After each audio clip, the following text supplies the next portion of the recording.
Équipe de consultants, retour sur des résultats, sur un quiz, un débat, un coup de cœur, un coup de gueule de la culture foot. En dernière partie d'émission, un invité sera avec nous pour revenir sur ses débuts, ses émotions, ses défaites, ses victoires, ses ambitions. Un acteur du ballon rond qui se livre comme il le fait rarement. On vous attend chaque semaine au 100% football amateur sur RGB 99.2 FM le lundi de 19h à 20h et réécoutez l'émission sur radio-rgb.net.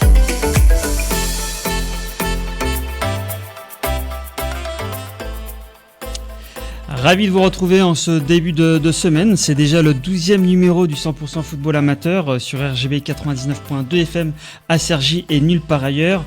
En ce début de semaine, je vous présente les titres de ce soir.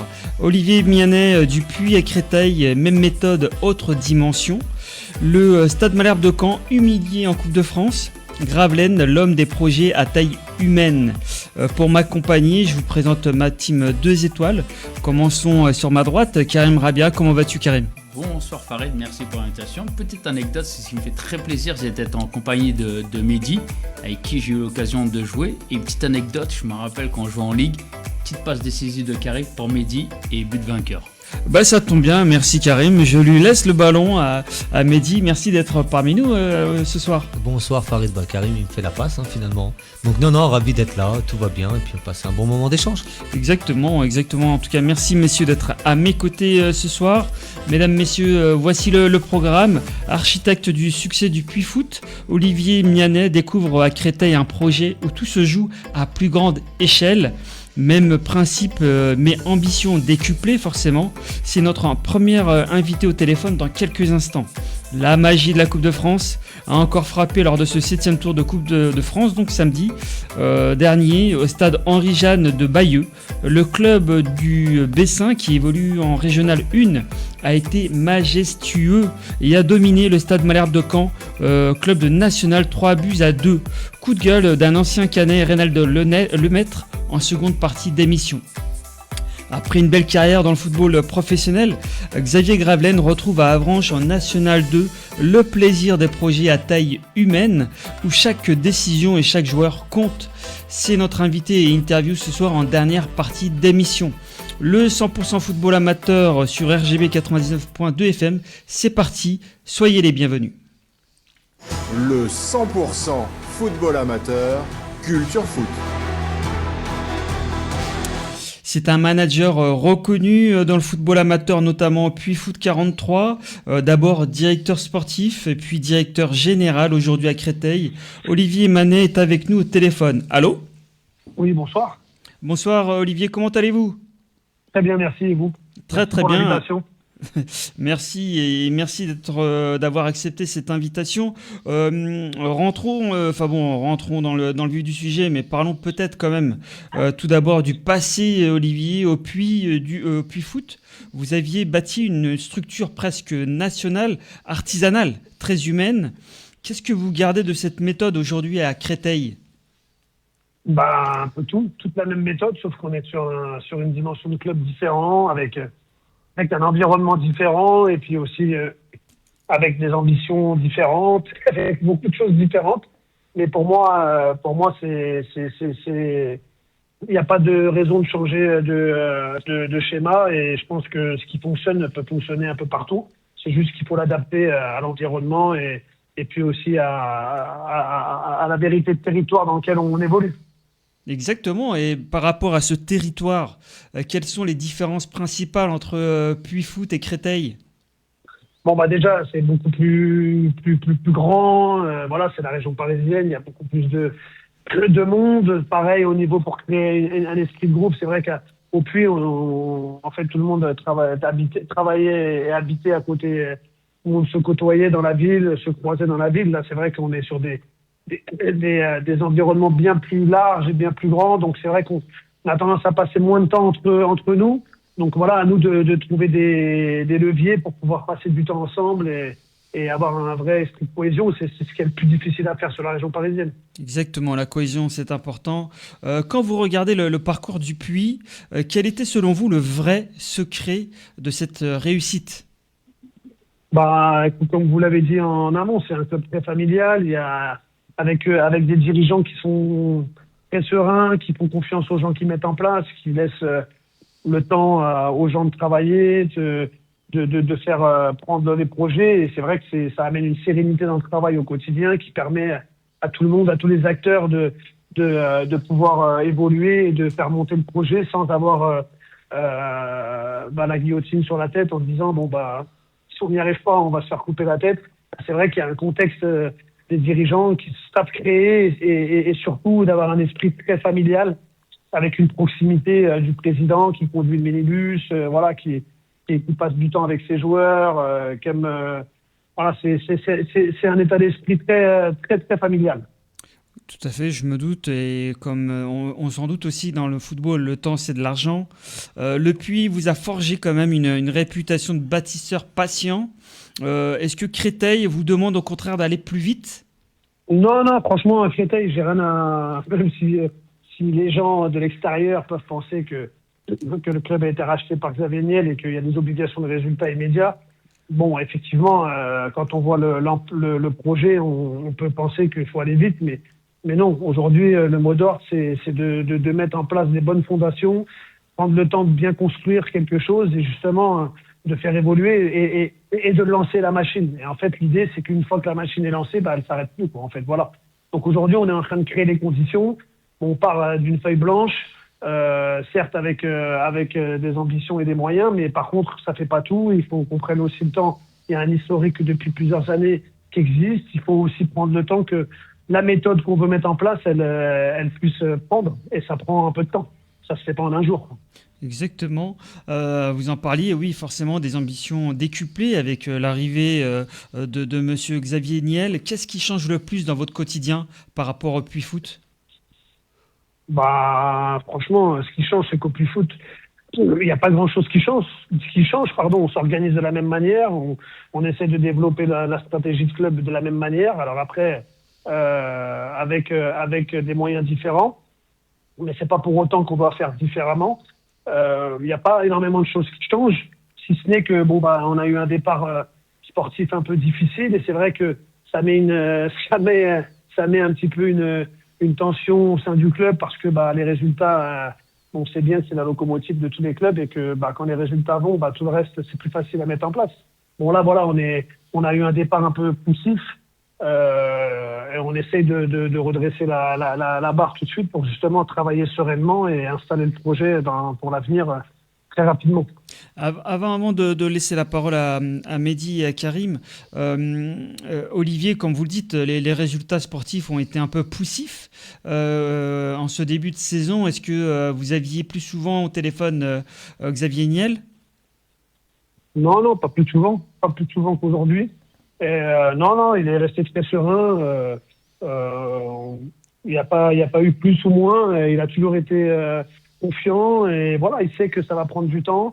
Il sait que tout va pas se faire en un jour. Alors après, effectivement, même moi le premier, je pensais quand même que sportivement, au regard du recrutement qui a été fait, ainsi de suite, on aurait un départ de championnat un petit peu, surtout meilleur que ce qu'on a actuellement. Mais aujourd'hui, on garde le cap, on est en train de redresser un peu là-bas, on met des choses en place et voilà, les choses s'arrangent, mais ça change pas. Lui, il est serein et comme je vous l'ai expliqué, on n'a pas de couteau sur la gorge pour réussir dès la première année, pas du tout. Oui, autant vous laisser travailler dans la confiance. Vendredi dernier, vous avez affronté le FC Rouen en amical, une équipe qui marche sur l'eau, actuellement en national. Est-ce que c'est un club à copier? À copier, écoutez, oui, sur un point de vue sportif. Après, je pense que chaque club a son identité, a son projet. Nous, on a un projet bien défini, et pas forcément celui du FCR. Voilà, nous, on a un projet qui est basé aussi sur la formation. On est en région parisienne. Aujourd'hui, Xavier Niel, il est arrivé à Créteil pour faire un one-shot, pour rester sur du long terme. Donc, en fait, son projet prioritaire, c'est vraiment de pouvoir retrouver le monde professionnel, certes, mais surtout développer la formation et pouvoir permettre à nos talents parisiens de pouvoir rester sur place un peu plus longtemps avant de partir et pouvoir se former dans des conditions dignes d'un club professionnel. Voilà, ça c'est vraiment le cœur de son projet. Bah, très beau cœur de son message. Je laisse la parole à Mehdi. Bonsoir Olivier. Bonsoir. La question qui me vient, c'est est-ce que je me dis Créteil regarde en Île-de-France ce qui peut éventuellement les intéresser, des jeunes joueurs avec fort potentiel. Est-ce que vous avez vraiment pensé à ça ? Ouais, alors, ça, c'est la seconde partie de notre projet.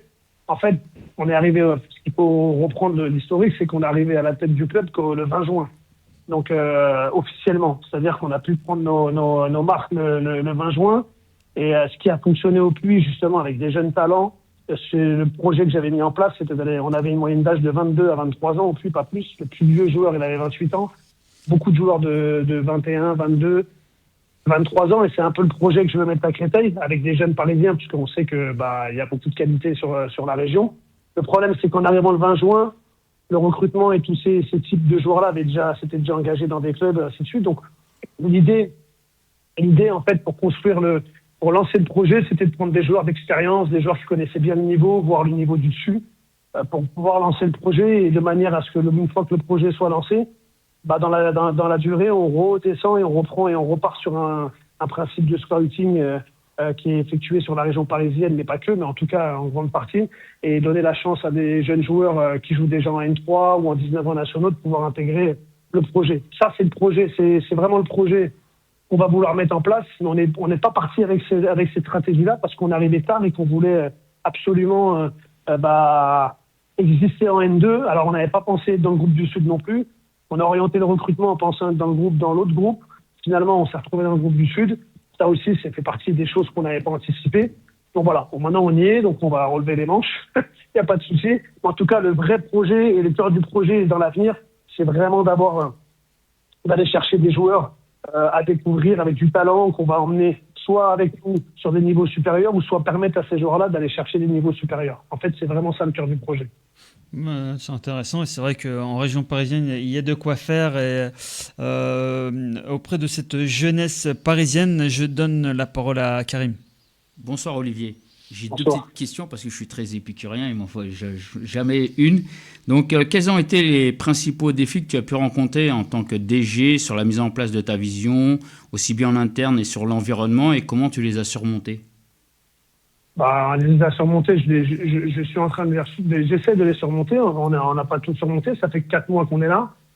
Après, je pense que chaque projet a sa genèse. Aujourd'hui, la genèse du mien, forcément, il y a des gens qui sont là depuis longtemps. Sur le plan administratif, par exemple, il y a pas mal de salariés qui sont là depuis longtemps, qui avaient des habitudes, qui travaillaient dans un projet qui n'est pas celui que je veux mettre en place. Donc, effectivement, il faut convaincre les gens, il faut leur expliquer, les convaincre. Il y a des changements importants. Il y a des process qu'on met en place qui n'existaient pas.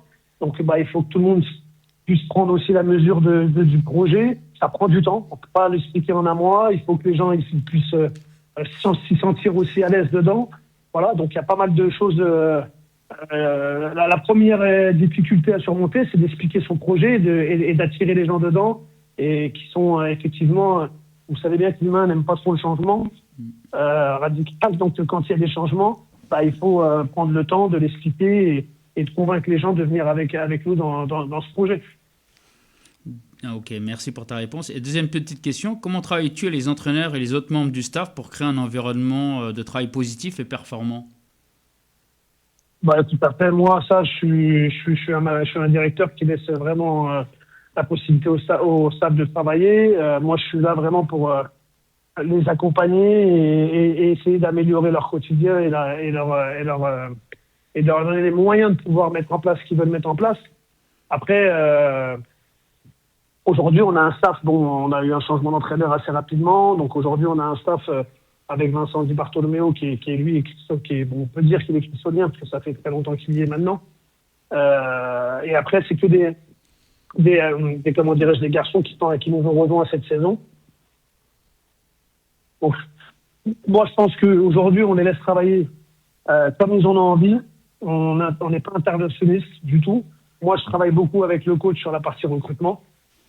Voilà, bon là où on a changé, donc je n'ai pas encore eu l'occasion de travailler avec Jérôme là-dessus, mais en tout cas l'idée c'est que ils définissent un petit peu sa stratégie, ses projets de jeu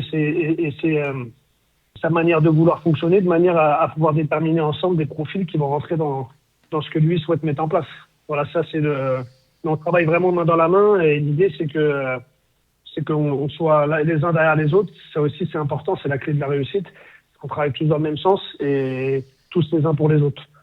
C'est important en effet dans un projet tel que le Créteil. J'aime bien alterner le passé et le présent. Olivier, vous étiez dans un club qui surperformait. À Créteil, on vous demande de performer, voire peut-être de gagner très rapidement. Est-ce que c'est plus facile ou plus stressant ? C'est pas plus facile, c'est pas plus dur non plus. C'est pas plus stressant parce que quand on est compétiteur, on a toujours le stress des résultats, que ce soit.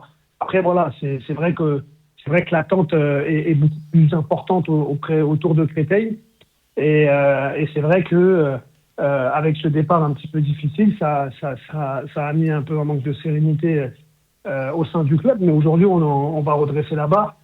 Il y a pas pour moi, c'est pas plus difficile. Honnêtement, c'est pas du tout plus difficile. C'est juste que après il faut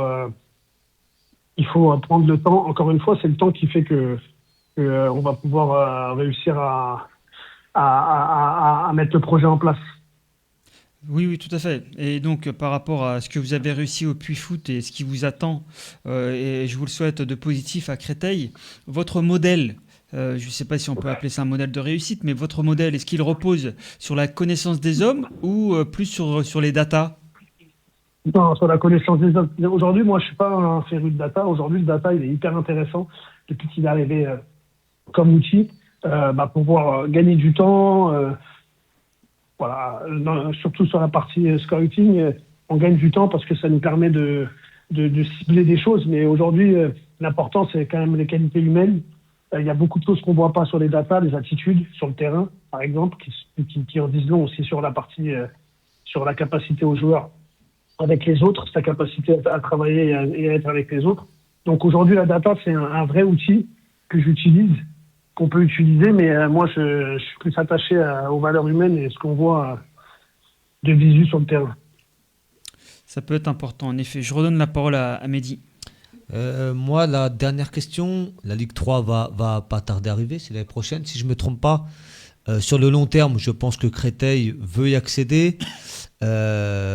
Mais bon, on sait qu'il n'y a pas beaucoup de temps dans le football, mais je pense que c'est quand même réalisable du côté de Créteil. Alors, veut y arriver, c'est une chose, et doit y arriver. Ça, c'est obligatoire. Donc après, voilà, là, c'est personne qui me l'a donné, mais ça, c'est mon exigence à moi. Aujourd'hui, un club comme Créteil, il doit faire partie de cette Ligue 3 à minima dans les 2-3 ans à venir. Dans les 2-3 ans, d'accord. Ouais, moi, c'est une obligation. Alors après, on y arrivera, on n'y arrivera pas, avec moi ou sans moi, mais en tout cas, je veux dire, pour moi, c'est obligatoire qu'un club comme Créteil, surtout avec le projet qu'il y a, avec le centre de formation, parce que ce qu'il faut savoir, c'est qu'on est déjà en train de cibler des endroits où on peut acheter des terrains pour pouvoir les construire. Donc, on ne va pas attendre d'être en Ligue 3 pour le construire. Il va voir le jour très rapidement. Donc, dès qu'on trouve de quoi pouvoir s'installer, je pense que c'est un projet qui va voir le jour très vite pour travailler et mettre à disposition des jeunes de l'association. Donc voilà, donc ça doit suivre derrière. En fait, aujourd'hui, la Ligue 3 doit intervenir très rapidement. Sans se mettre de pression sur cette année. Cette année, pour moi, c'est une année de transition. C'est une année qui va me permettre à mettre le projet en place, à mettre les fondations, à pouvoir créer les conditions de pouvoir aller derrière, aller chercher de la performance. C'est important. Je redonne la parole à Karim. Petite question par rapport au stade du Vauchel. Aujourd'hui, un club, c'est bien. Un public, c'est très, très bien. Qu'est-ce que vous mettez en place aujourd'hui pour pouvoir... ou qu'est-ce que vous allez mettre en place, comme ça fait pas longtemps que vous avez pris la main, pour attirer du public et créer une ferveur au niveau du club et un dynamisme? On va mettre pas mal de choses en place. On a déjà commencé. On a diffusion des matchs à l'extérieur comme à domicile. Pareil, l'expérience de stade, où on a vraiment changé toute la partie hospitalité, buvette et ainsi de suite. Avec une expérience stade bien meilleure que ce qu'il pouvait y avoir avant. Voilà, on va avoir les 90 ans du club cette année avec des animations. On va essayer de faire vivre le club. On a une grosse communication. On fait venir beaucoup les jeunes du Val-de-Marne, des proximités. Aujourd'hui, quand même, malgré tout, sur le début de saison, même si les résultats sont pas présents, on a réussi à faire des affiches à plus de 1000 personnes. Donc, ce n'était pas arrivé depuis longtemps à Créteil. On a vendu plus de 250 maillots dès le premier mois où on a été pris court et on avait même rupture de stock. Donc, il y a des choses qui sont en train de se passer. C'est vrai qu'avec les résultats, ça pourrait nous aider d'aller un peu plus vite. Parce que, voilà, il faut aussi que les gens puissent prendre du plaisir en venant au stade. C'est aussi ça comment dirais-je, une obligation pour pouvoir garder les gens et fidéliser les gens là-dedans. Mais en tout cas, voilà, on fait beaucoup de choses. Dynamiser un peu la boutique, dynamiser l'expérience du stade, de venir au stade voilà, avec un accueil et une expérience du stade différente de ce qui était fait avant. En tout cas, on s'attelle à ça et on a pas mal de choses encore à mettre en place. Dernière question, Olivier. Dans 2-3 ans, Créteil doit concurrencer le Restart ou le Paris FC ? Doit concurrencer ni le Restart ni le Paris FC. Moi, je pense que on est sur aujourd'hui la région parisienne doit, à l'image de ce qui se passe en Italie ou à Londres, avoir plusieurs clubs professionnels. Après, je pense que nous, on aura un autre projet qui sera complètement différent. Alors après, évidemment, retrouvant le monde professionnel, on va être amené à croiser que ce soit le Paris FC et le Restart. Mais je vous le souhaite. J'espère. En tout cas, c'est le but. Donc après, voilà, moi, je suis plutôt satisfait de voir autant de clubs parisiens, en tout cas, et même si Versailles arrive aussi à un moment donné à aller chercher le monde professionnel, et vous me parlez du Restart et du Paris FC, mais on peut aussi parler de Versailles, oui, qui a des ambitions aussi. Et donc voilà, moi je trouve que c'est hyper porteur pour la région parisienne. Et il faut, après, chacun a son projet, c'est vraiment des projets différents, mais je pense que voilà, on ne doit pas se mettre en concurrence. Le jour où on sera en concurrence, j'espère que ça sera au plus haut niveau. Je vous le souhaite, ça serait vraiment topissime de voir tous ces clubs en Ligue 1 pour des derbys bien chauds et bien franciliens. On a connu Créteil en Ligue 2. Il y a quelques années, donc on a hâte de le retrouver. Il y a 10 ans, je crois, c'était à peu près il y a 10 ans. D'accord, nous avons hâte de retrouver Créteil le plus haut possible. En tout cas, merci Olivier d'avoir répondu à toutes nos questions. Merci de m'avoir invité et ravi de passer ce petit moment avec vous. Plaisir partagé, à très bientôt. Merci, au revoir. Bonne soirée. C'était très intéressant, messieurs. Olivier Mianet, transparent. 2-3 ans en Ligue 3. On comprend que voilà, il y a des ambitions du côté de Créteil. Il y a des ambitions. Après, c'est un beau bassin en plus, le 94. C'est pas évident d'arriver tout de suite et d'être performant. De tout changer. Exactement, de tout modifier. Donc, quand tu as le temps de travailler, faut en profiter. C'est précieux. Karim.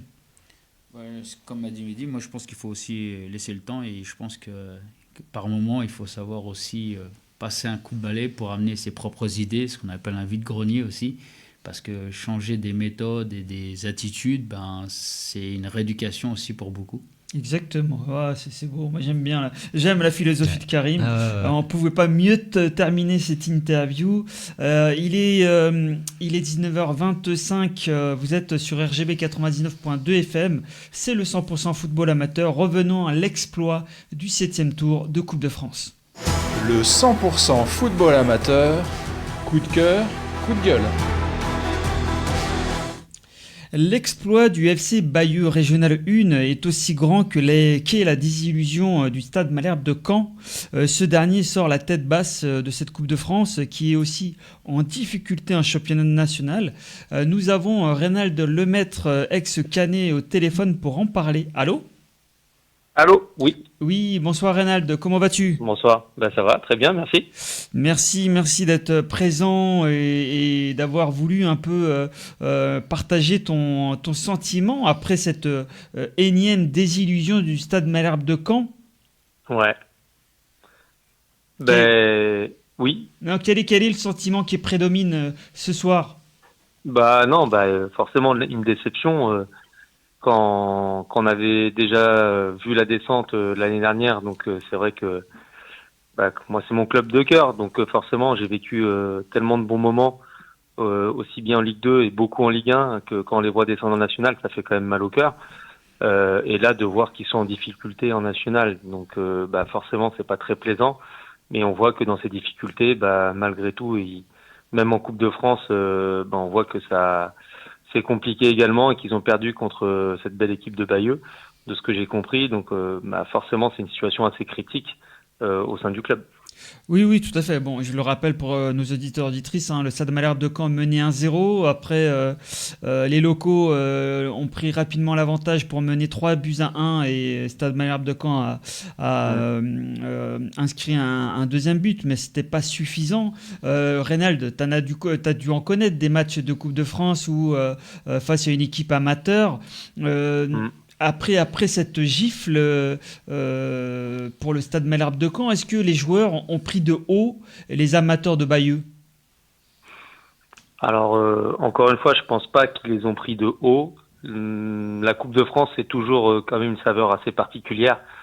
On a quand même vu des équipes comme Quevilly, Calais, enfin bref, aller loin dans les compétitions. Donc en fait, c'est simplement qu'on est au même niveau. Je pense que dans la période actuelle du Stade Malherbe de Caen, ils sont pas très bien en championnat. Il y a un manque de confiance, peut-être un manque de cohésion, mais encore une fois, je suis pas dans les vestiaires pour juger. Et donc c'est vrai que dans le foot, quand il n'y a pas le collectif, et j'ai pas vu le match, mais encore une fois, quand il n'y a pas le collectif, ça devient compliqué. Même s'il y a des petits talents qui sont supérieurs à Bayeux, mais si Bayeux a plus de run et plus de grinta, forcément tout de suite ça fait des différences, surtout dans des matchs de Coupe de France. Exactement, et parfois il y a des terrains un peu compliqués, mais le terrain est le même pour les deux équipes. Tu parlais de collectif, Reynald. Est-ce que le coach qui est arrivé tout récemment, Maxime Dornano, a-t-il été trahi par ses joueurs? Non, j'irai pas jusque-là parce que c'est un mot qui est assez fort.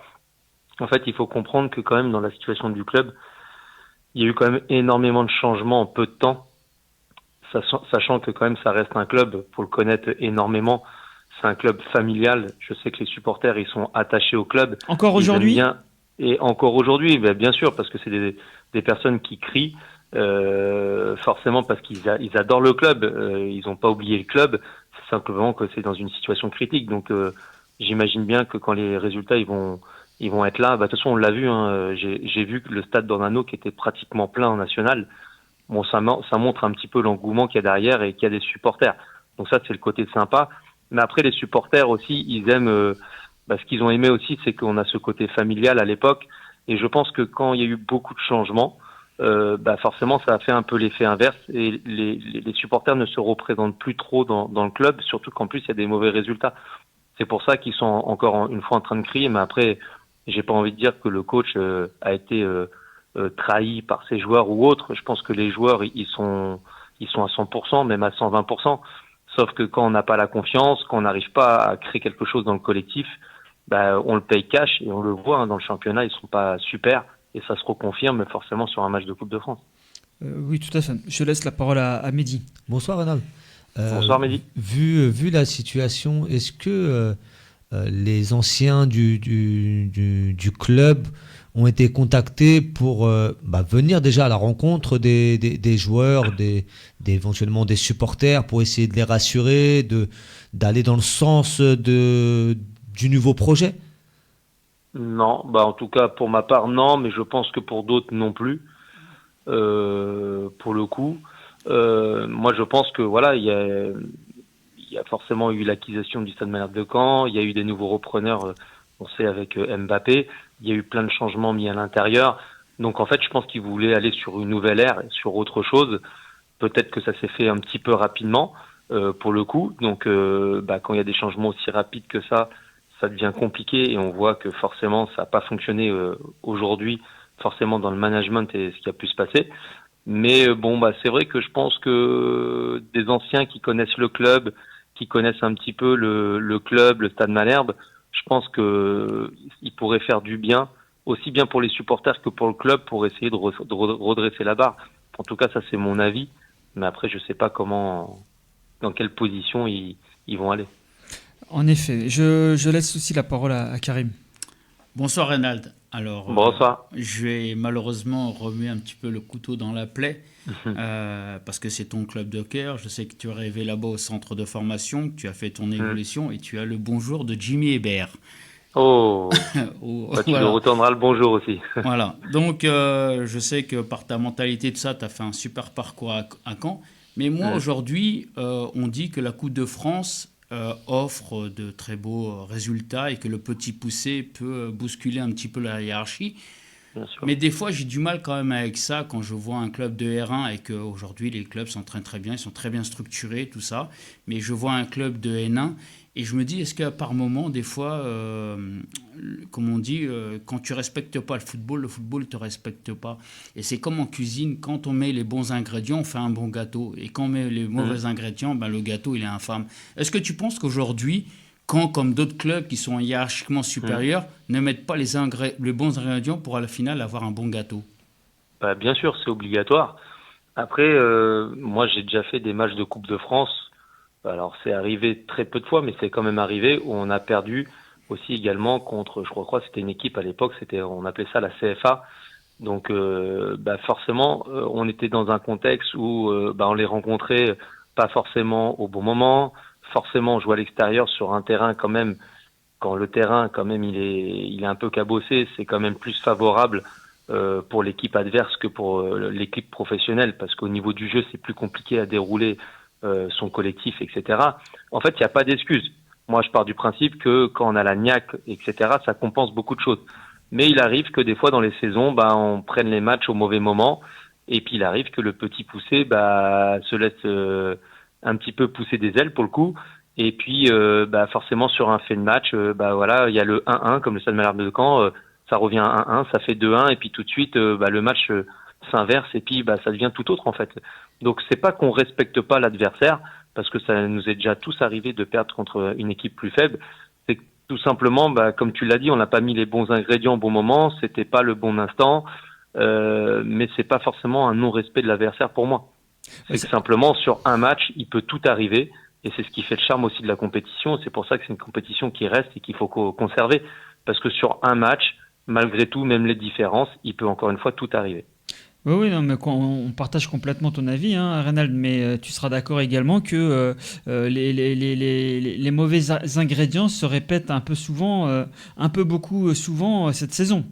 Oui, alors pour le coup, là, c'est pour ça que je t'explique que sur un match, tout peut arriver, et ça pour tout le monde.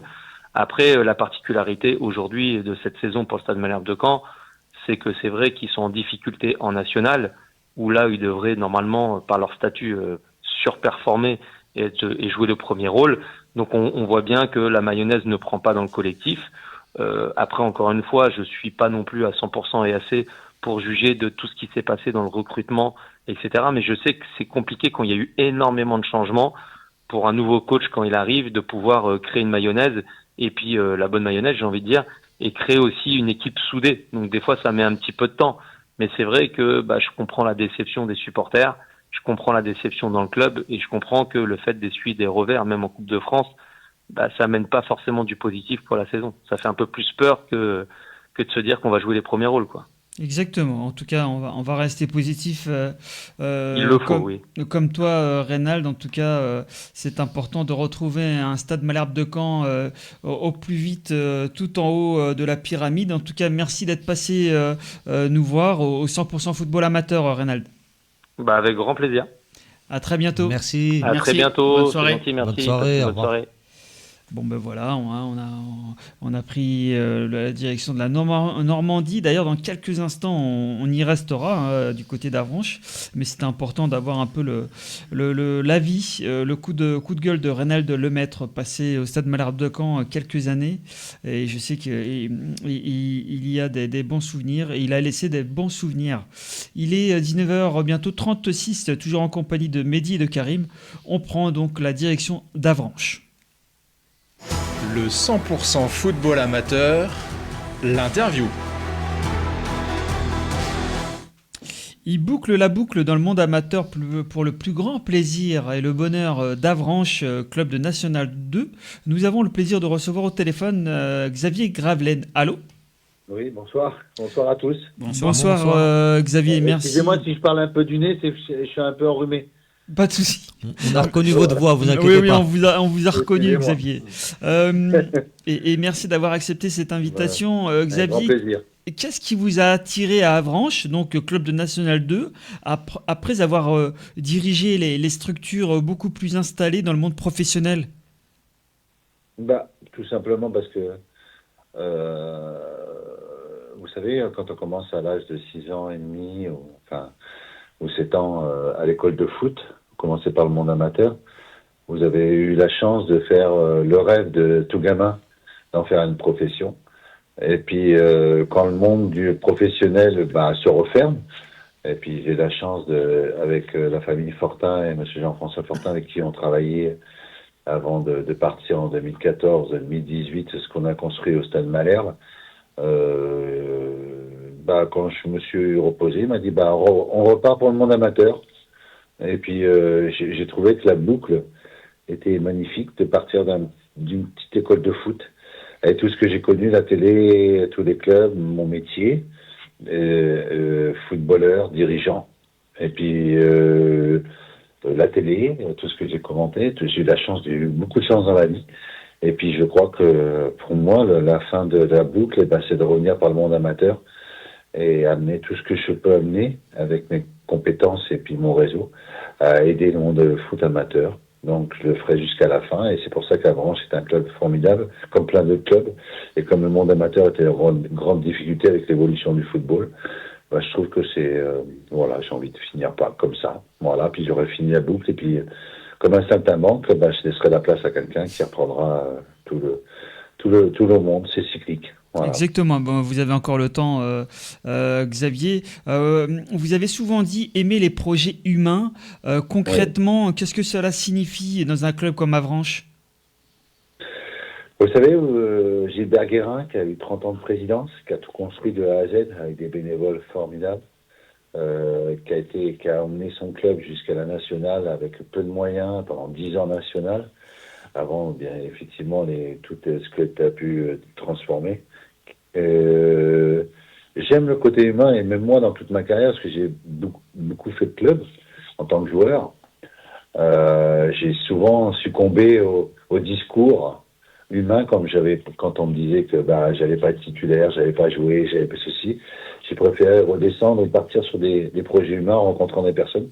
J'aime l'humain, et le foot c'est l'humain, et le foot c'est, si on enlève le côté humain, et maintenant que c'est devenu un pur business, malheureusement c'est compliqué, mais je reste fidèle à ma ligne de conduite tous les matins. J'aime l'humain, donc des challenges, je peux partir sur plein de challenges, parce que l'humain et parce que la construction humaine est importante dans notre vie sociale et dans notre vie d'homme, tout simplement. Exactement, encore plus aujourd'hui qu'hier. Vous venez d'en parler, votre carrière a été marquée par de nombreux mouvements dans les clubs professionnels. Aujourd'hui, dans votre rôle de dirigeant, cherchez-vous justement la stabilité que vous n'avez pas eue ou peu autrefois? C'est différent, parce que j'ai fait 4 ans à Caen. Le plus longtemps que je suis resté, c'est 4 ans à Caen. On a entre 2014 et 2018. Et on a tout modifié, on est resté en Ligue 1. Quand on voit ce qui se passe au Stade Malherbe de Caen, connaissant le dirigeant qu'on avait à l'époque, surtout mon président Jean-François Fortin, et que tout le monde regrette, c'est compliqué, c'est pitoyable, j'allais dire le mot pitoyable, plus par dépit amoureux, parce que c'était mon club. Mais après, il faut pas. Mais la différence, c'est quand on est joueur et quand on est dirigeant, ou on fait de la télé, ou on fait autre chose. J'ai eu la chance, je suis complètement atypique, d'avoir connu plein de métiers en n'ayant pas eu de formation, et j'ai eu cette chance-là. Donc, je pense que quand on est et justement, j'en parle parce que quand vous m'avez contacté cet après-midi pour vous parler ce soir, j'ai eu Youssef Bekebla, qui s'occupe de Bervilliers, et on a discuté pendant 1 heure cet après-midi, puisqu'on tombe en Coupe de France contre Bervilliers avec un club qu'on va recevoir. Et puis avec Youssef, on a parlé pendant 1 heure cet après-midi pour plein de choses. Et on a parlé du social, on a parlé du truc. Même si on a le même âge, il est un petit peu plus vieux, je vais pas dire son âge. Mais on a pris un plaisir alors que notre temps est pris. à discuter de tout, aussi bien du monde amateur, du monde sous le foot, du monde de la télé. Et on est resté sans rien dire 1 heure et on s'est rappelé tout à l'heure, parce que la date est tombée, on essaie de la changer. Donc, et moi, ce monde amateur, ce qu'oublie le monde pro, c'est que tous les joueurs pro, maintenant ils partent à l'étranger, ceci, cela, mais la façon dont on tourne le monde pro va devenir une très grosse difficulté pour le monde amateur, parce que le monde amateur se meurt, et qu'on est tous des enfants d'amateurs qui montent en pro. Exactement. Et là, malheureusement, je crois que le football, faut pas oublier, et que sans le football amateur, que ce soit les petits clubs de n'importe où, fournit le vivier du monde pro. Jusqu'à quelques années encore, jusqu'à maintenant même. Et que le monde de la fédération française ne prend pas la conscience quand je discute. Et c'est ça le challenge qui m'excite, c'est de pouvoir ramener par mes réseaux, aider des petits clubs qui sont dans des petits villages, qui sont obligés de faire des ententes pour avoir des gamins de 8 à 10 ans pour qu'ils aient une vraie équipe. Voilà, c'est ça et ça c'est le vivier du monde pro, quoi qu'on en dise, quoi qu'on en passe.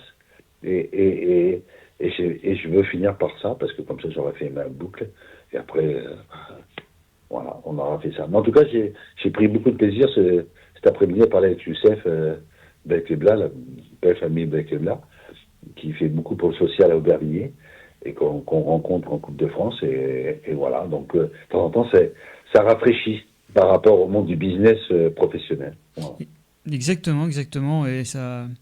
Et on attend cette affiche avec impatience. Avant de laisser la parole à Mehdi et à Karim. Bon, vous en avez un petit peu parlé, Xavier, mais quels sont les défis spécifiques qui vous attendent de travailler dans un club de National 2, loin des projecteurs, par rapport au monde professionnel que vous avez connu? Non, mais moi, ce qui m'intéresse, c'est le projet. Vous savez, on peut dire, alors, dans le monde professionnel, on dit, parce que pour des business, vous savez, j'ai tout connu, j'ai fait plein de choses. J'étais footballeur, j'ai fait de la télé pendant 10 ans, j'ai fait directeur sportif, directeur général, et des trucs.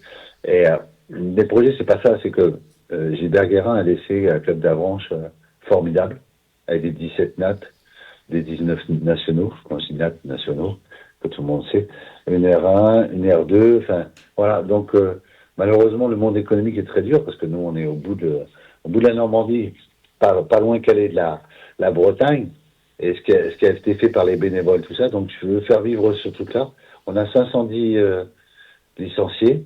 On n'est pas une grande périphérie, mais par contre, on reflète, voilà, avec des valeurs que les maîtres laitiers, que les nouveaux sponsors veulent faire perdurer, c'est le côté régional.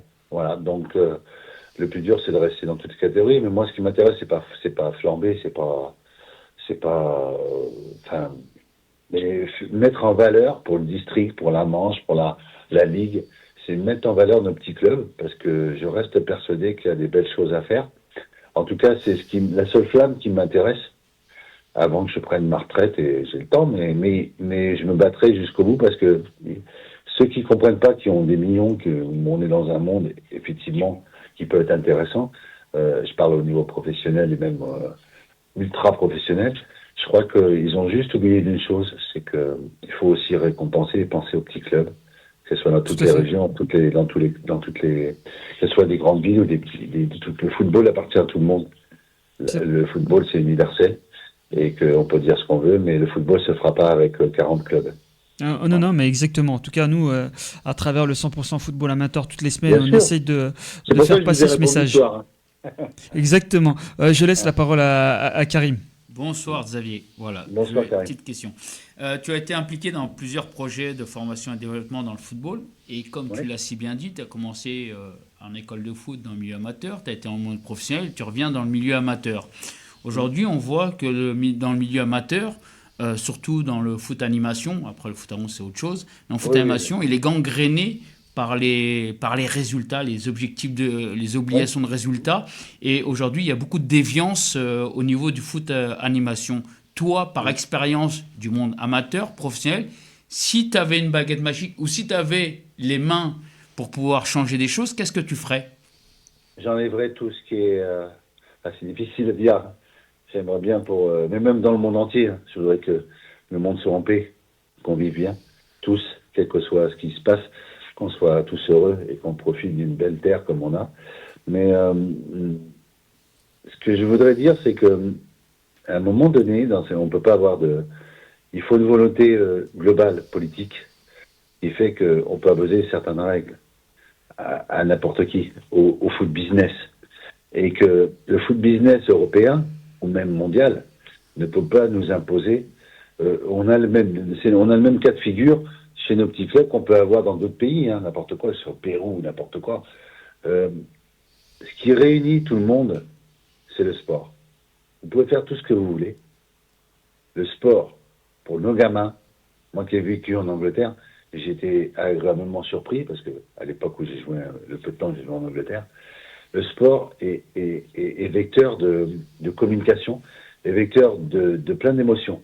Alors quand on est dirigeant, quand on a été à haut niveau, c'est 80%, 90% d'emmerde, mais les 10% de joie qu'on peut avoir, gagner la Coupe de France, passer des tours, ceci, cela, ou gagner quelles que soient les coupes, quel que soit le niveau, ça nous met une telle adrénaline qu'on supporte les 90% d'emmerde toutes les années, quoi. Oui. Mais le monde amateur, ça unifie. Comment je pourrais l'expliquer, vous êtes parce que vous faites ce genre de projet. Moi, je trouve que c'est formidable parce que c'est vecteur pour nos gamins de ça et de valeurs, des bonnes valeurs. Et le côté social, le côté ceci, avec ses défauts, ses bords. Et là, je vois beaucoup d'autres choses, parce qu'on me le dit souvent, que même dans le monde amateur, la violence vient, le non-respect, c'est le côté social. Mais plus on aidera nos gamins à faire du sport, du basket, du foot, du tir à l'arc, on s'en fout, plus nos gamins seront heureux. Voilà, donc je pars du principe que j'ai envie de transmettre ces valeurs-là. Si j'avais une baguette magique, je demanderais... le seul truc, c'est qu'on soit tous heureux sur la Terre, quelles que soient nos races, nos couleurs et nos trucs, et que tout le monde vit bien. Malheureusement, a priori, on ne va pas donner cette baguette magique. Mais en tout cas, le sport est certainement l'un des vecteurs qui permettra à nos enfants, et puis même aux athlètes, aux femmes, à tout le monde, d'avoir les mains bien serrées et qu'on se tienne comme une grande chaîne. Donc c'est pour ça que j'ai envie de finir comme ça. Ouais, comme une grande famille, en effet. Ouais, exactement. Je laisse la parole à Mehdi. Ouais, bonsoir Xavier. En tout cas, je suis Bonsoir, content Mehdi. d'entendre que, vu votre carrière, maintenant vous prenez beaucoup de plaisir à être dans le monde amateur que dans le monde professionnel.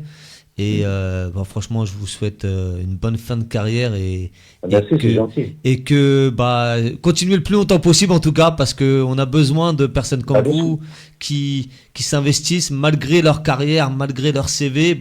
Ils n'hésitent pas. C'est fini, Mehdi, notre carrière elle est finie. On est Saint-Tabanque, donc un Saint-Tabanque remplace un Saint-Tabanque. Et j'espère qu'il y aura beaucoup de Saint-Tabanque, qu'elles soient amateurs ou tout ça. Donc l'objectif c'est de la transition. On est là pour transmettre, c'est tout.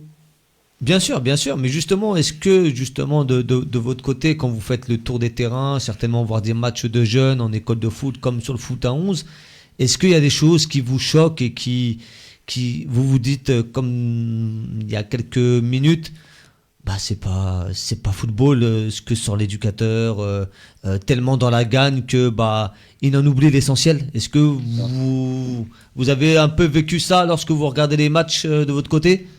Oui, mais je suis en train de le faire parce que c'est normal. La championne aiguë, ce qu'on appelle la championne aiguë, par rapport à certains clubs, il faut être premier à toutes les catégories. Ça, ça peut marcher un temps, bien sûr, pour X raisons. Mais moi, c'est pas ce qui m'intéresse.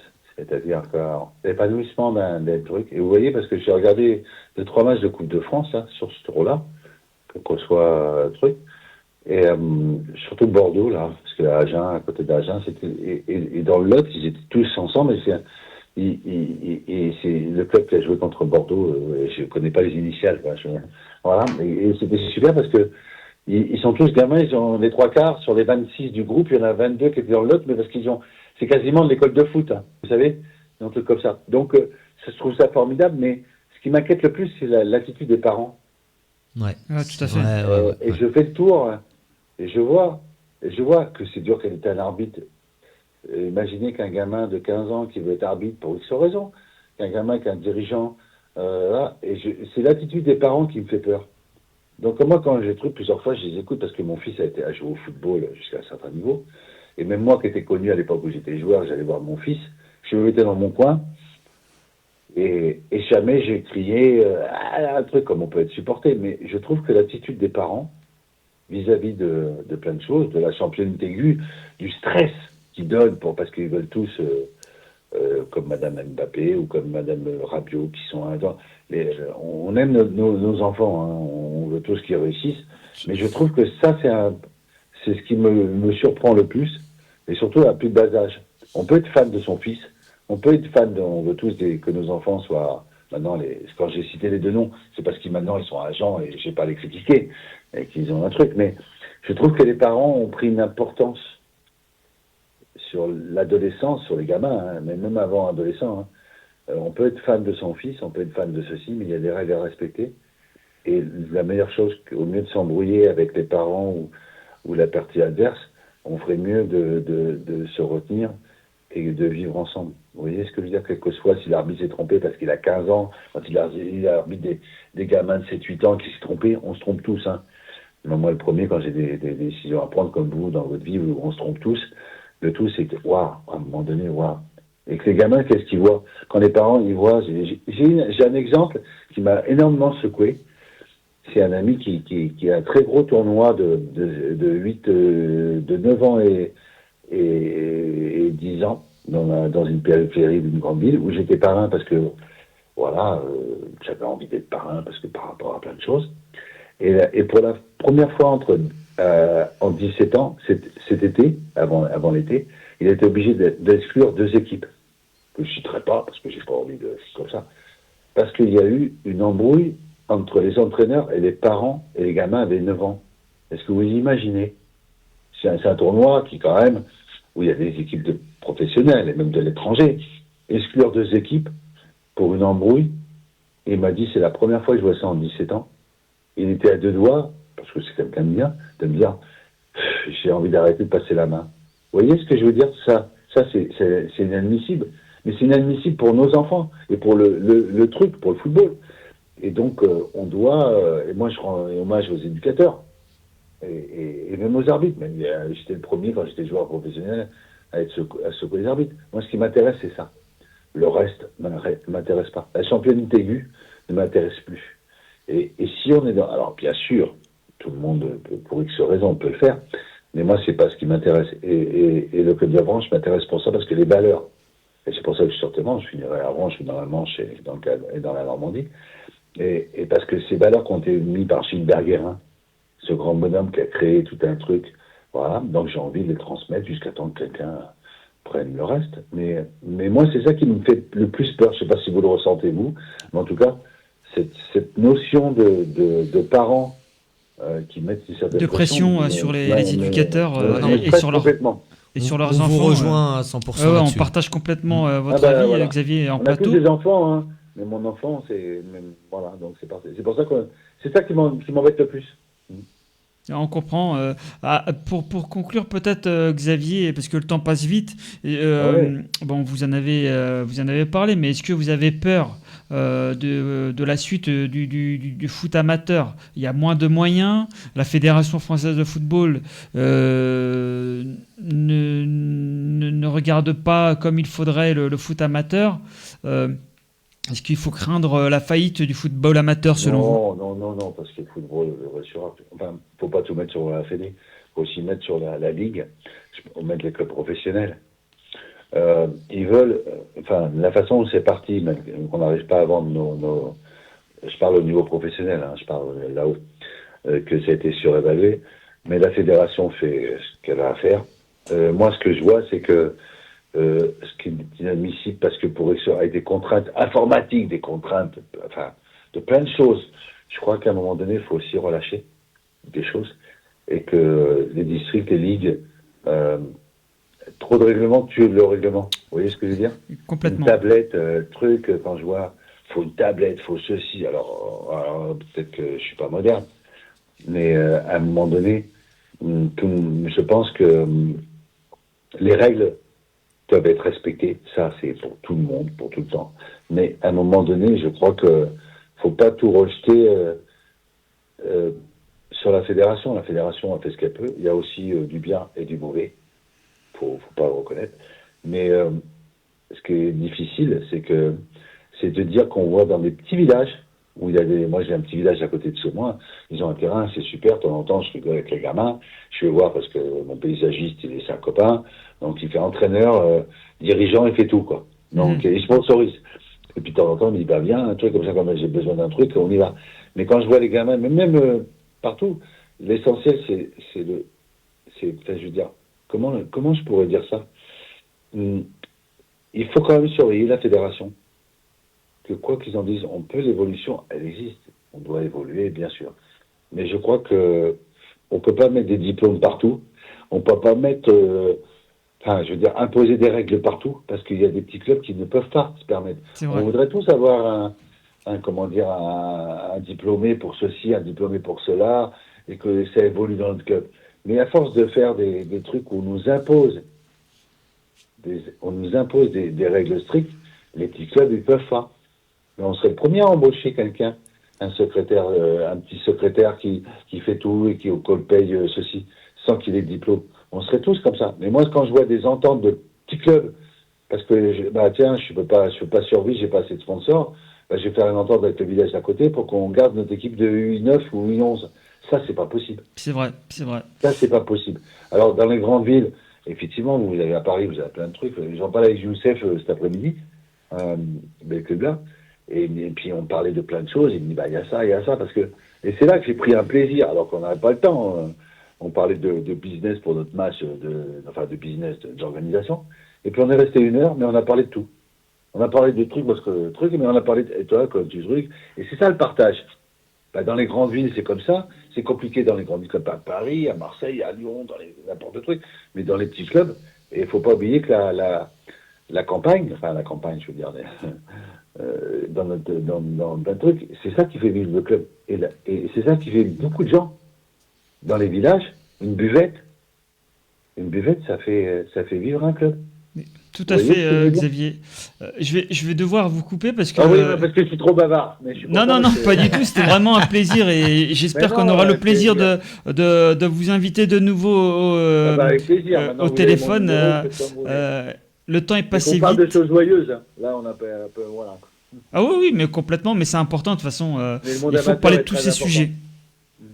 En tout cas, merci Xavier d'être passé au 100% football amateur sur RGB. Merci beaucoup encore. Continuez, Mehdi et tout le monde, et voilà, ok. Merci beaucoup, bientôt, Xavier, merci beaucoup. Bonne continuation. Merci à toi également, Xavier, du côté d'Avranches. C'est vrai que le temps est passé vite et je pense qu'il était parti pour parler pendant des heures à notre ami Xavier Gravelaine. Farid. Comment ? Faut prolonger l'émission. C'est ça. En tout cas, c'est terminé pour ce soir. Et comme à chaque fois, mot de la fin, on fait un tour de table. Merci Mehdi. Franchement, comme d'habitude, Farid, merci pour l'invitation. Ça permet de retrouver Karim, de discuter de tout et de rien. Et comme l'a dit Xavier Gravelaine, faut profiter. La vie est belle. Exactement. Le partage, important. Voilà. Karim, merci d'être passé. Merci à toi pour l'invitation et je n'ai pas vu l'heure passer. Exactement, non, mais ça passe toujours très très vite. Donc merci à vous deux d'être présents ce soir en plateau. L'émission est terminée ce soir. N'hésitez pas à l'écouter en podcast. Merci donc à nos 3 intervenants, Olivier Mianet, Reynald Lemaître et tout récemment Xavier Gravelaine au téléphone. Merci à Axel et à Damien pour la technique comme à chaque fois.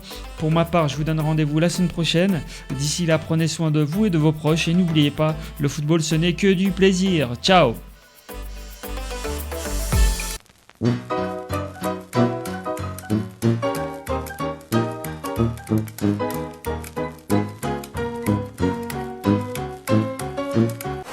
RGB en direct de Cergy-Pontoise 99.2 FM.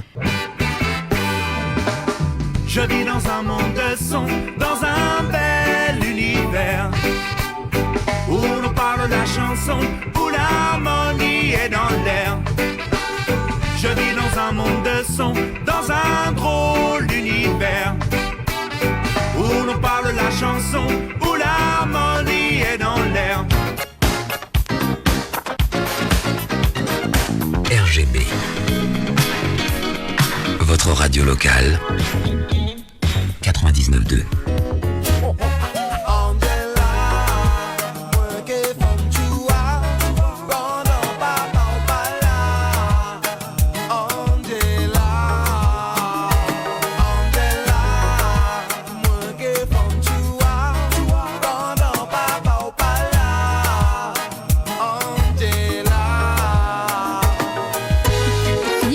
Diversité, proximité, vous êtes sur RGB. RGB 99.2, radio-rgb.net.